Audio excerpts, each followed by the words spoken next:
Hello friends, welcome back to the Comeback Academy YouTube platform. CTET series के MCQ series में आप सभी का स्वागत है। आज हम सीडीपी के सेकंड एमसीक्यू सीरीज में स्टार्ट करते हैं। तो आइए स्टार्ट करते हैं। वॉइस थोड़ा ट्रबल करिएगा, मेरी थोड़ी सी हेल्थ इशू है ना। तो आइए स्टार्ट करते हैं हम।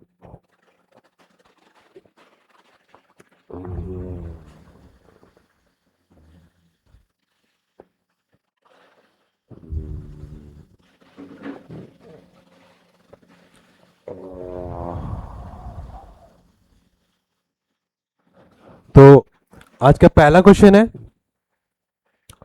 विकास का सबसे सही अर्थ क्या है। ठीक है, विकास का सबसे सही अर्थ क्या है। तो पहला ऑप्शन है आपका केवल शारीरिक वृद्धि। तो केवल is a not a good word, है ना, तो हम इसको इग्नोर करेंगे। फिर उसके बाद है केवल मानसिक वृद्धि, ये भी एक रॉन्ग वर्ड हुआ, है ना। और केवल ऊंचाई बढ़ना, ये भी एक रॉन्ग वर्ड हुआ। तो ये तीन ऑप्शन नहीं होंगे। ठीक है, तो विकास का सबसे सही अर्थ क्या है, व्यवहार में गुणात्मक एवं मात्रात्मक परिवर्तन। तो हमारा ऑप्शन बी सही होगा। ठीक, तो बढ़ते हम लोग नेक्स्ट क्वेश्चन की तरफ।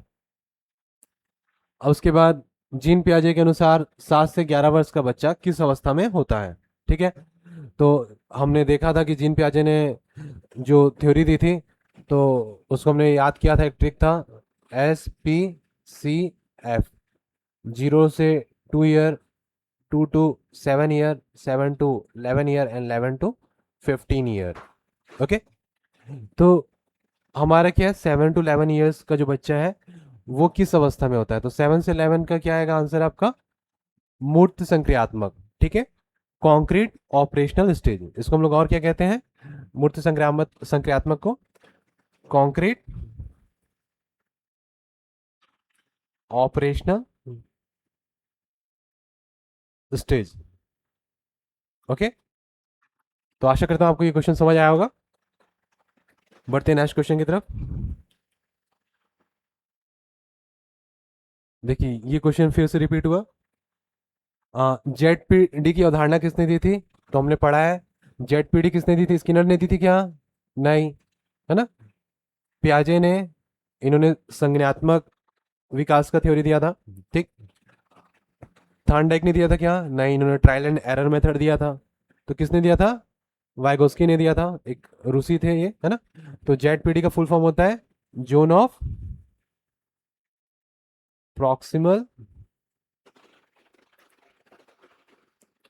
डेवलपमेंट। ठीक है, ठीक, तो हम नेक्स्ट क्वेश्चन की तरफ बढ़ते हैं। लर्निंग बाय डूइंग के जो प्रवर्तक है कौन हुए। ठीक है, तो हमने स्किनर के बारे में पढ़ा कि ये कौन थे, इन्होंने बिहेवियर के बारे में बताया था, है ना। गार्डनर,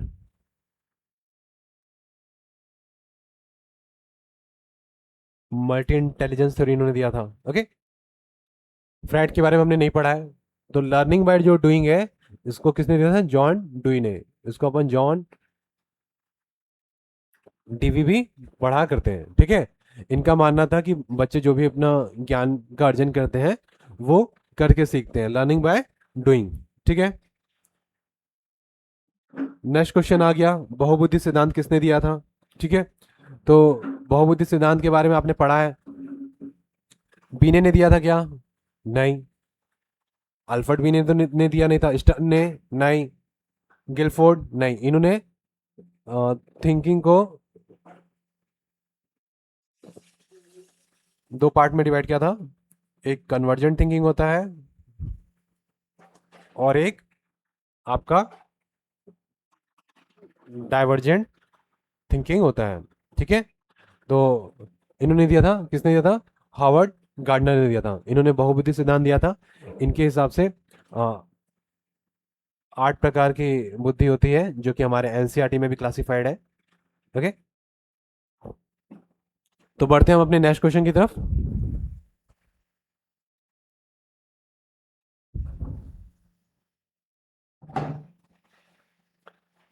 क्वेश्चन है, कक्षा में व्यक्तिगत भिन्नताओं का सम्मान करना चाहिए क्योंकि। क्यों करना चाहिए व्यक्तिगत भिन्नताएं? हम जानते हैं इंडिविजुअल डिफरेंसेस होता है, तो क्या इससे समय बचता है? ये कोई स्ट्रॉन्ग रीजन नहीं है।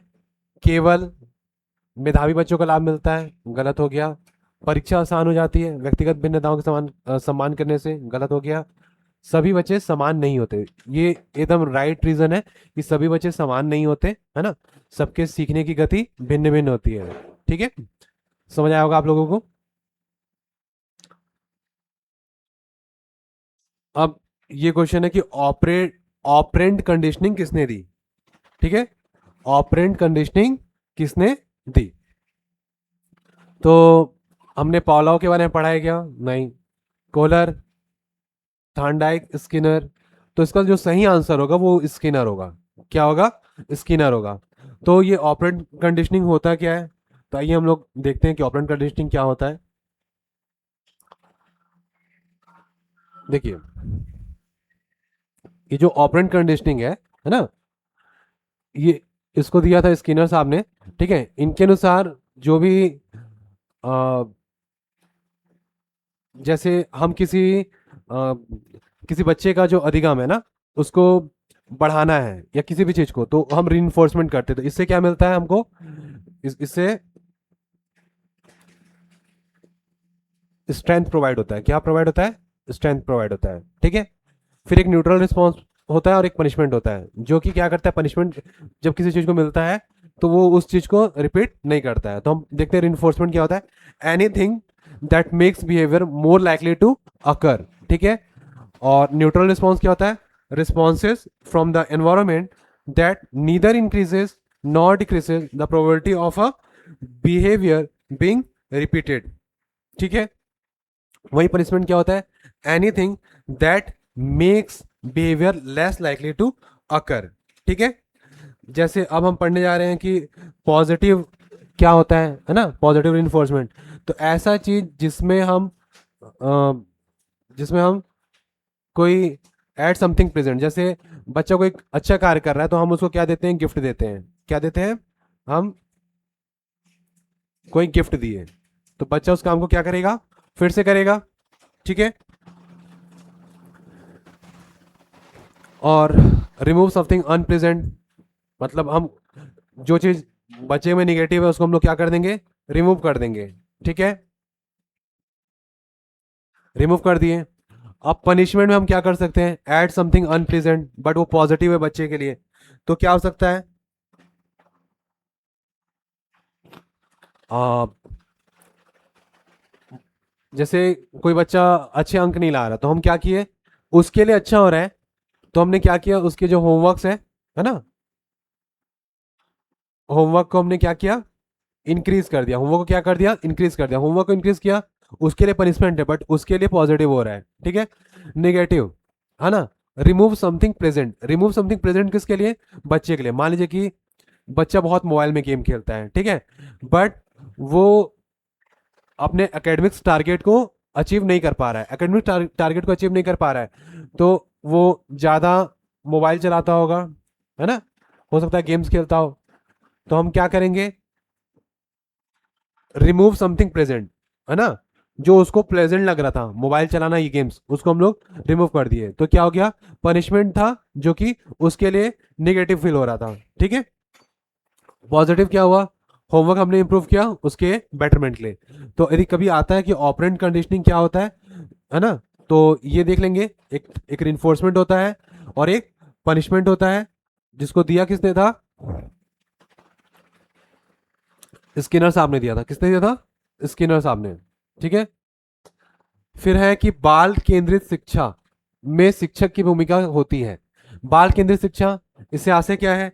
कि हम जो शिक्षा दे रहे हैं, वो शिक्षा का जो उद्देश्य है वो बच्चे को ध्यान में रखते हुए। तो क्या हमारा जो शिक्षक है वो नियंत्रक होगा, कंट्रोलर होगा?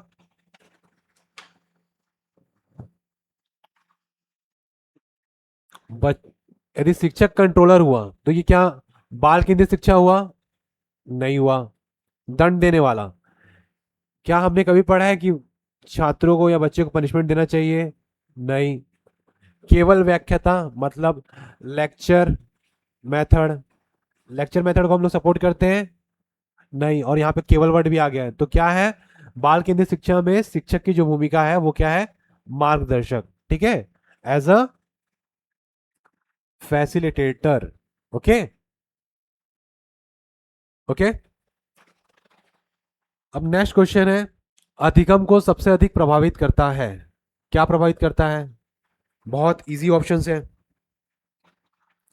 क्या प्रभावित करता है, क्या किसी बच्चे की हाइट अच्छी होगी तो क्या उसकी लर्निंग बढ़िया होगी, नहीं हो सकती, क्या एक गोरा रंग वाला बच्चा ज्यादा अच्छा अधिगम कर पाएगा, बिल्कुल नहीं, ठीक है, क्या कास्ट लर्निंग को अफेक्ट करता है, नहीं, ठीक, तो उसका मोटिवेशन क्या मैटर करता है, मोटिवेशन। ओके, आइए बढ़ते हैं नेक्स्ट क्वेश्चन की तरफ। समावेशी शिक्षा का मुख्य उद्देश्य क्या है, मतलब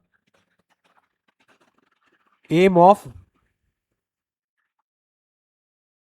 इंक्लूसिव एजुकेशन, ठीक,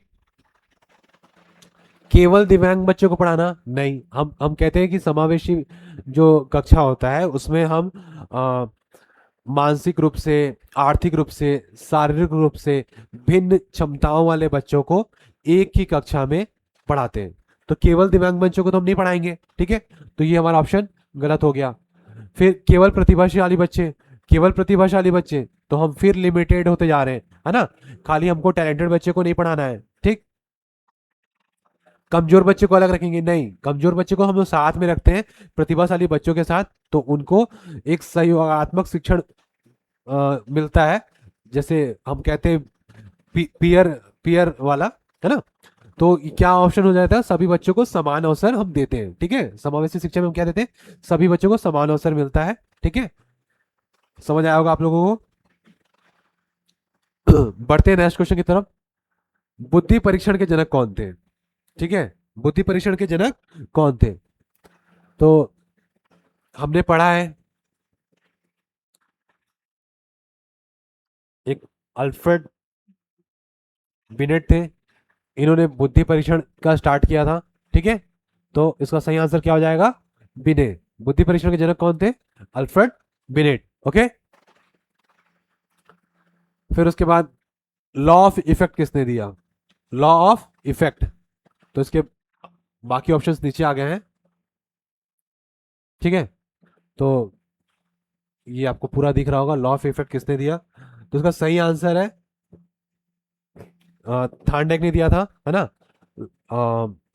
इनके मेथड को हम लोग कहते हैं ट्रायल एंड एरर मेथड, ठीक है, इसके अंदर तीन लॉज हम लोग देखे थे, law of readiness, law of effect और लॉ ऑफ प्रैक्टिस, ठीक है, तो लॉ ऑफ इफेक्ट किसने दिया था, थार्डेक ने दिया था। ओके, बढ़ते हैं नेक्स्ट क्वेश्चन की तरफ। अंतर्दृष्टि सिद्धांत किसका है, ठीक है, तो अंतर्दृष्टि सिद्धांत जो है ना, अंतर्दृष्टि सिद्धांत किसका है, स्किनर साहब का है क्या, नहीं है, पावलाव का नहीं है, फ्राइड का नहीं है, तो अंतर्दृष्टि सिद्धांत किसका हुआ, कोहलर का हुआ, तो अंतर्दृष्टि सिद्धांत किसने दिया था, कोहलर ने। ओके, याद रखेंगे, सी सी ई का उद्देश्य है, ठीक है, सी सी ई, सी सी ई के लिए एक C C is a short form of continuous and comprehensive education, okay, sorry evaluation, okay, तो हम क्या कर रहे हैं, सतत एवं समग्र मूल्यांकन करते हैं, सतत एवं समग्र, समग्र के लिए हम लोग व्यापक भी करते हैं, ठीक है, सतत के लिए हम लोग निरंतर शब्द भी इस्तेमाल करते हैं, तो कभी निरंतर और समग्र भी आए तो आपका ऑप्शन वही रहेगा, ध्यान रखेंगे। केवल अंक देना बिल्कुल गलत, केवल वार्षिक परीक्षा बिल्कुल गलत, और केवल मौखिक परीक्षा बिल्कुल गलत, मतलब हम ओवरऑल डेवलपमेंट की बात करते हैं तब हम सतत एवं समग्र मूल्यांकन करते हैं। ठीक है। अब निर्माणवाद में विद्यार्थी क्या है, ठीक है। निर्माणवाद मतलब जहां पे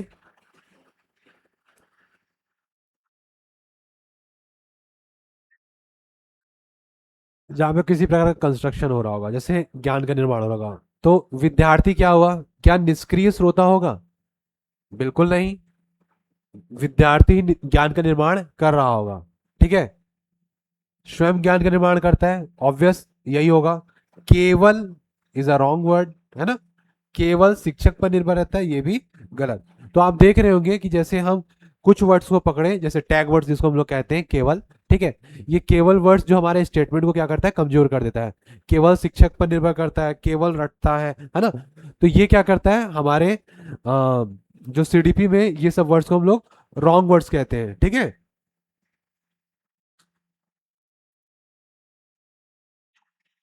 भाषा विकास सबसे अधिक प्रभावित होता है, तो क्या मेरा वेट ज्यादा होगा तो क्या मेरा भाषा विकास अधिक होगा? हाइट मैटर करेगा क्या? नहीं। कलर, एनवायरनमेंट, ठीक है। जैसा हमारा एनवायरनमेंट रहेगा, है ना, क्योंकि हम जो भाषा है सामाजिक अंतःक्रिया से सीखते हैं, ठीक है। प्रेरणा का कौन सा प्रकार अधिक प्रभावी माना जाता है, मतलब मोटिवेशन का कौन सा टाइप ज्यादा इफेक्टिव है ना? Type of motivation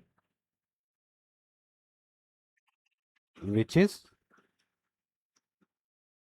more effective, ठीक है। तो आप देख पा रहे होंगे कि मोटिवेशन के दो टाइप होते हैं, एक होता है इंटरनल, एक होता है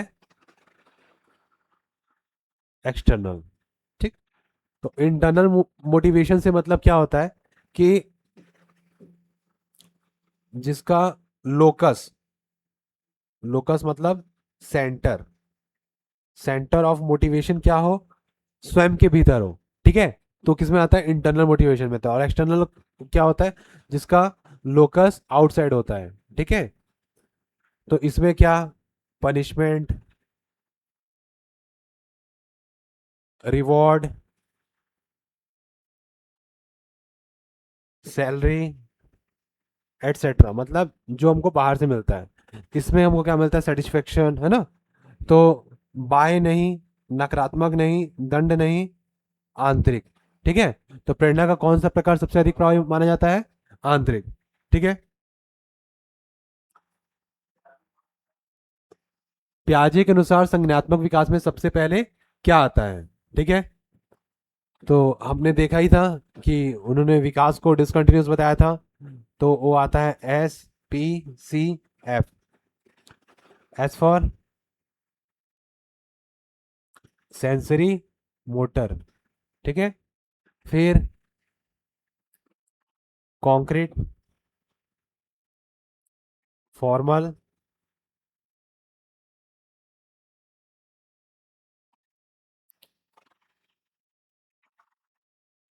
प्री कन्वेंशनल आता है, ये प्री,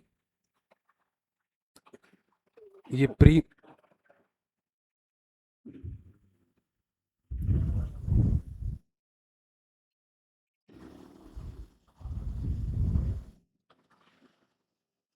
ये प्री कन्वेंशनल आता है ना,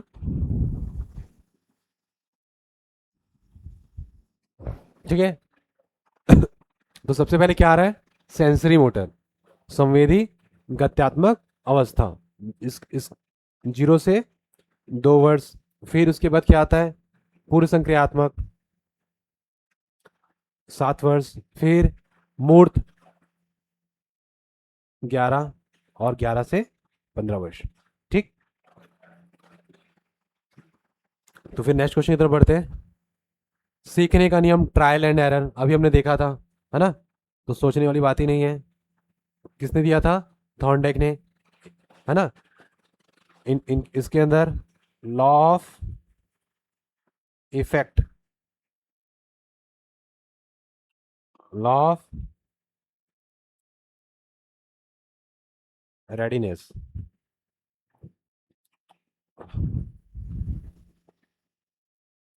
लॉ ऑफ प्रैक्टिस। ठीक है, तो इन्होंने तीन चीज दिया था, देखेंगे, जो कि प्राइमरी स्किल था, प्राइमरी टाइप था। किशोरावस्था की प्रमुख विशेषता है, ठीक है, किशोरावस्था की प्रमुख अवस्था है। पहला है भाषा सीखना। क्या किशोर अवस्था में हम लोग भाषा सीखना स्टार्ट करते हैं? नहीं।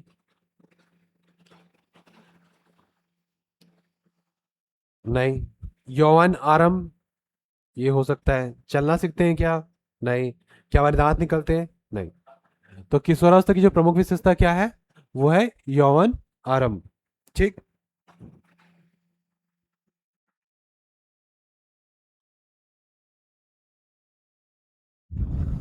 अब नेक्स्ट क्वेश्चन है, स्कैफोल्डिंग का संबंध किससे है? फ्राइड से नहीं है, बीने से नहीं है, पॉलो से नहीं है, वाइगोस्की से है। स्कैफोल्डिंग क्या होता है? ये एक प्रकार का टेम्परेरी हेल्प होता है। ठीक है, ये क्या होता है? टेम्परेरी हेल्प होता है, जो कि बच्चे को किसी चीज को सीखने में मदद करता है। ठीक। सीखने का सबसे अच्छा तरीका क्या है? ठीक है, तो सीखने का सबसे अच्छा तरीका क्या हो सकता है? रोट लर्निंग होगा क्या? नहीं। पनिशमेंट? नहीं। केवल सुनना? नहीं। सक्रिय सहभागिता? हाँ, ये हो सकता है। ठीक है, एक्टिव पार्टिसिपेशन, एक्टिव कोऑपरेशन, बिल्कुल होगा। नेक्स्ट क्वेश्चन में आते हैं। कौन सा सीखने का सिद्धांत पुनर्बलन मतलब रीइंफोर्समेंट पर आधारित है?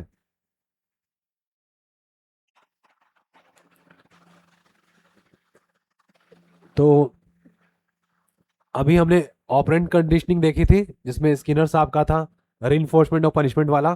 ठीक है, तो रीइंफोर्समेंट होता है दो टाइप का, एक होता है पॉजिटिव और निगेटिव। तो स्किनर साहब का कोला नहीं आएंगे, गार्डनर नहीं आएंगे, जिन प्याजा नहीं आएंगे। ठीक। फिर है व्यक्तिगत भिन्नताएं होती है।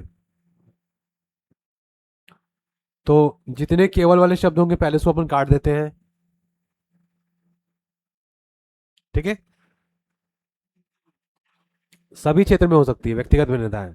एक व्यक्ति मेरे से भाषा आधार पे भिन्न हो सकता है, रुचि आधार पे हो सकता है ना। शारीरिक पक्ष भी उसका मेरे से भिन्न हो सकता है, मानसिक, संवेगात्मक, है ना। तो कोई भी पक्ष में भिन्नता पाई जा सकती है, तो इसको हम लोग व्यक्तिगत भिन्नता में क्या लेते हैं? सभी क्षेत्र में लेते हैं।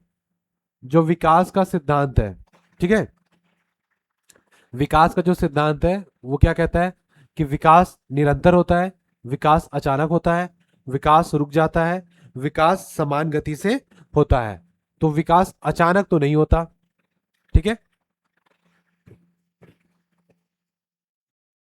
रुक भी नहीं जाता, और समान गति से होता है नहीं, इसका तरफ ही होता है। विकास क्या होता है? निरंतर होता है। विकास क्या होता है? निरंतर होता है।